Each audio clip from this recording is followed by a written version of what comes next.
There is a berry that grows where life is told it cannot, in the thin, frozen air of the Himalayan slopes, over 15,000 feet above the sea, where the soil is shattered rock and the wind has teeth.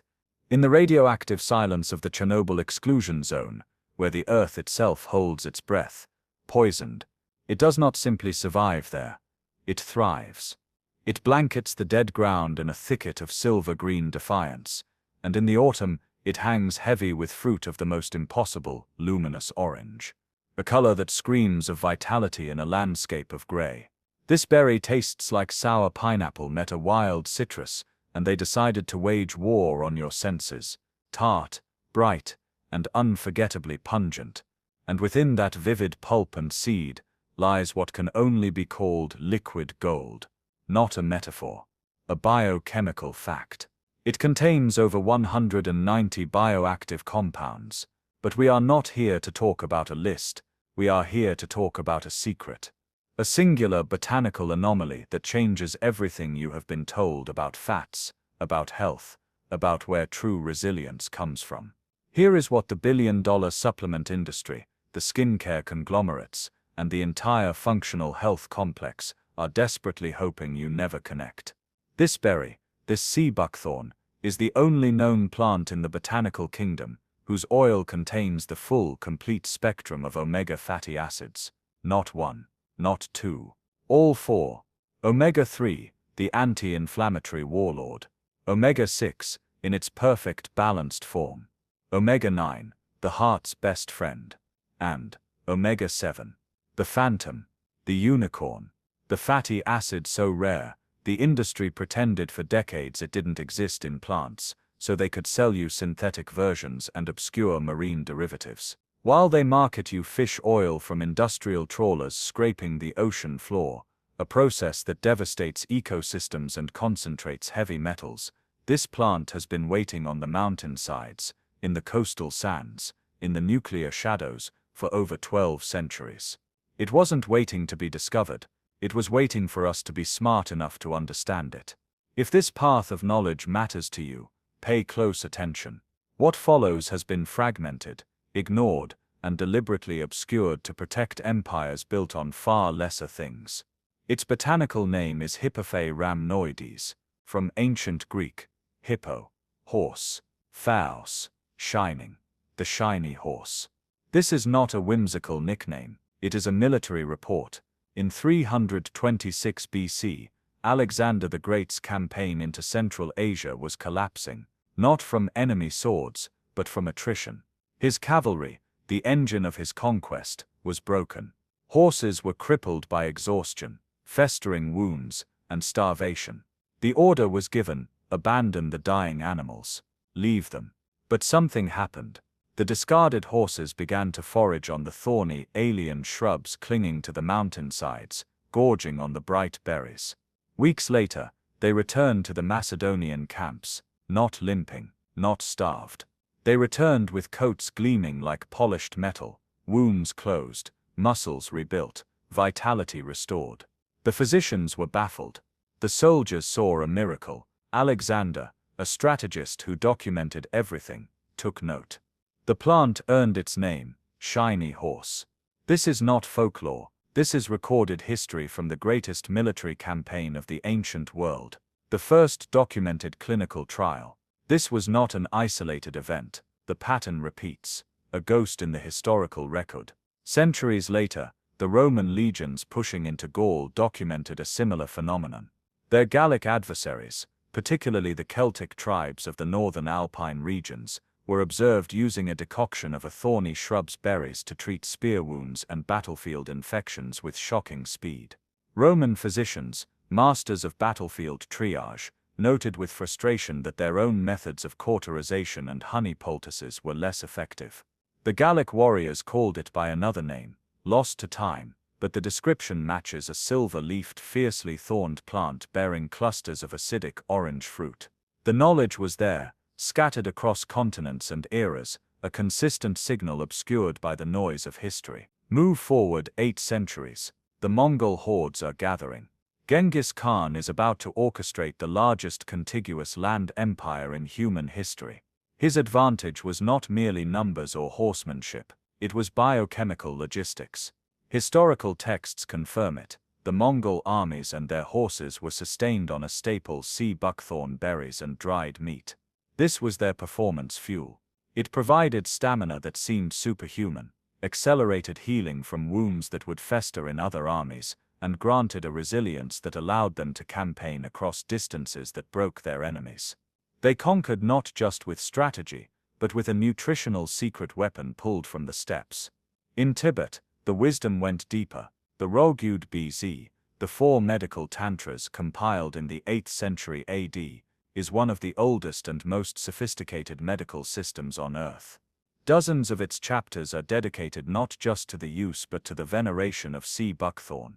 It was called the holy fruit of the Himalayas. Tibetan physicians used it for internal disorders, lung ailments, digestive fires gone cold, circulatory stagnation, and for external wounds.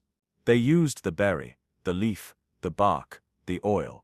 They had a pharmacopoeia from this one plant while European medicine was lost in miasma theory and leeches, but this is where the story shifts from ancient history to modern conspiracy. Because this knowledge didn't fade, it was classified.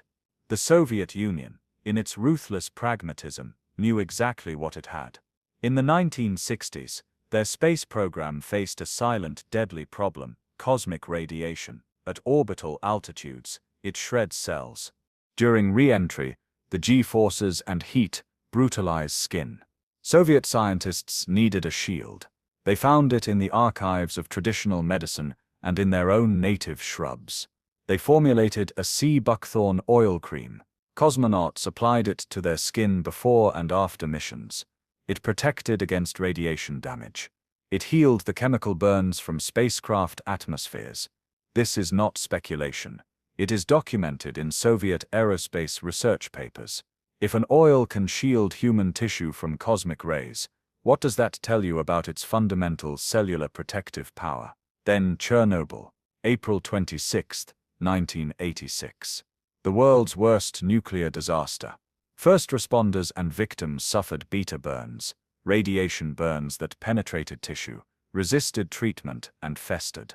Western medicine had little to offer. The Soviet Ministry of Health officially approved and deployed one primary topical treatment for these wounds: sea buckthorn oil.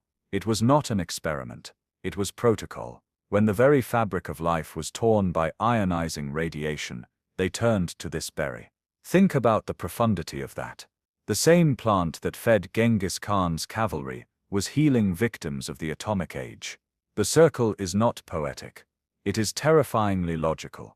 Now, let us dismantle the oil, this liquid gold. The vitamin profile is absurd. Vitamin C concentrations up to 12 times higher than an orange, not per weight, per berry. Vitamin E levels that rival wheat germ oil, the industry standard. But here is the genius. Sea buckthorn doesn't just give you vitamins, it gives you the delivery truck. The oil is the vehicle. Vitamins A, E, K, and the carotenoids are all fat-soluble. They require fat to be absorbed.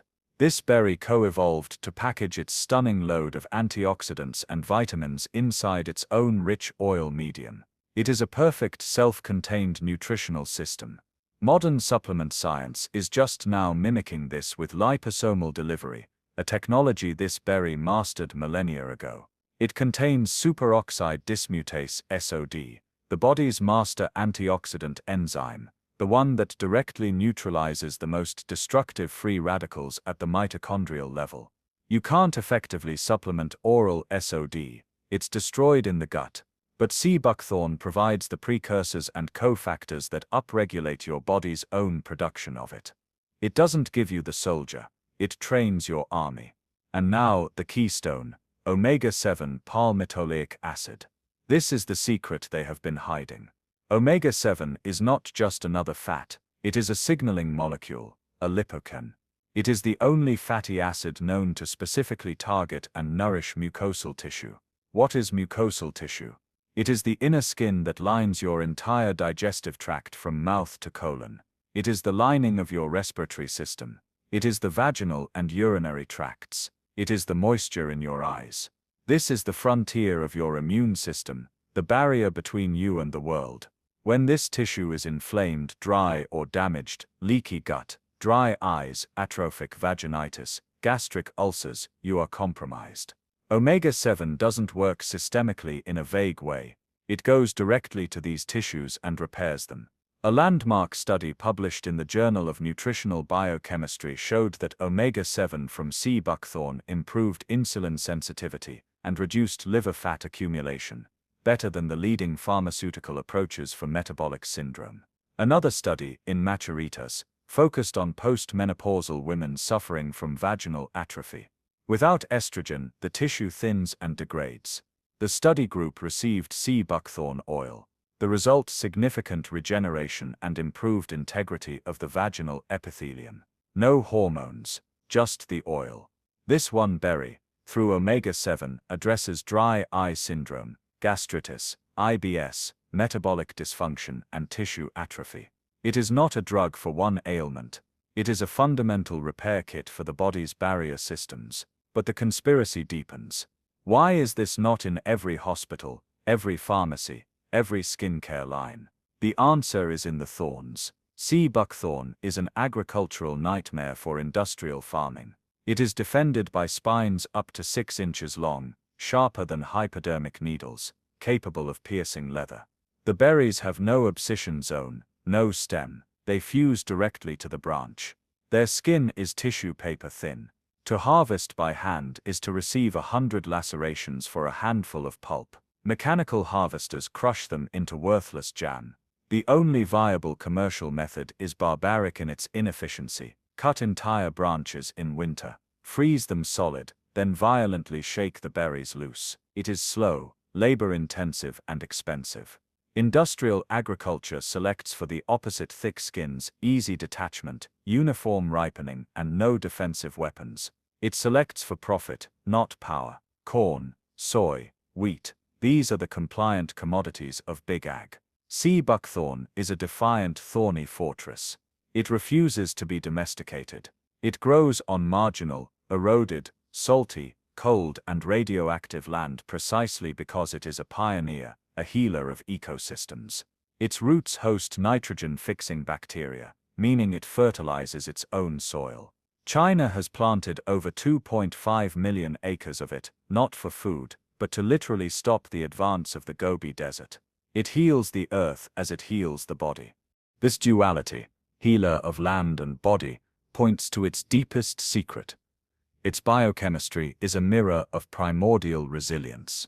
The compounds it produces to protect its own seeds from freezing Himalayan nights, from UV radiation at high altitude, from soil pathogens and salt stress, are the same compounds that protect human mitochondria from oxidative damage, our skin from radiation, our gut lining from inflammation.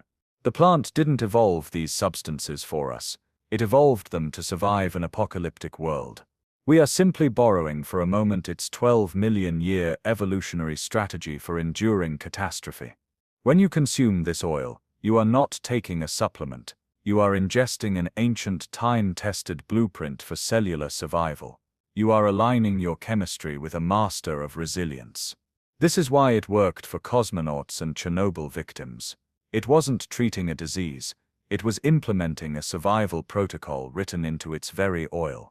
And that is the final damning truth. You cannot patent an ecosystem. You cannot patent a 12-century-old symbiotic relationship between a plant, a bacteria, and the soil. You cannot patent the full-spectrum intelligence of an oil that replaces moisturizers, eye drops, gut healing protocols, anti-inflammatory drugs, and metabolic supplements. The pharmaceutical model depends on single patentable molecules for single billable conditions. Sea buckthorn presents a holistic multi-target solution that collapses 6 different market categories into one. That is not innovation to them. That is economic sabotage. The Soviets knew. They classified it. The Tibetans knew. They sanctified it. Genghis Khan knew. He weaponized it. Alexander's horses knew. They were revived by it. It has been here all along, shining like a horse in the barren places, holding the complete map of resilience in its oily orange heart. It is the only plant on Earth with all 4 omegas, not because it's a nice fact, but because that completeness is the very source of its legendary nuclear-grade healing power. They don't want you to know, because knowing makes the shelves of isolated synthetic single-purpose solutions look like what they are, a poor and profitable imitation. The berry knows, the thorns protect it, the oil heals, and now, you know the secret that was never really lost. Just buried under the noise of a world that profits from you being broken, and selling you pieces of the cure, one at a time. See, buckthorn offers the whole cure. It always has. This is the knowledge that has been buried, now reclaimed. If you believe in cures that grow, not just in pills that are sold, then help this discovery grow. Subscribe to Purely Garden, share this to spread the seed of this knowledge, because the garden holds more truths, waiting for us to remember.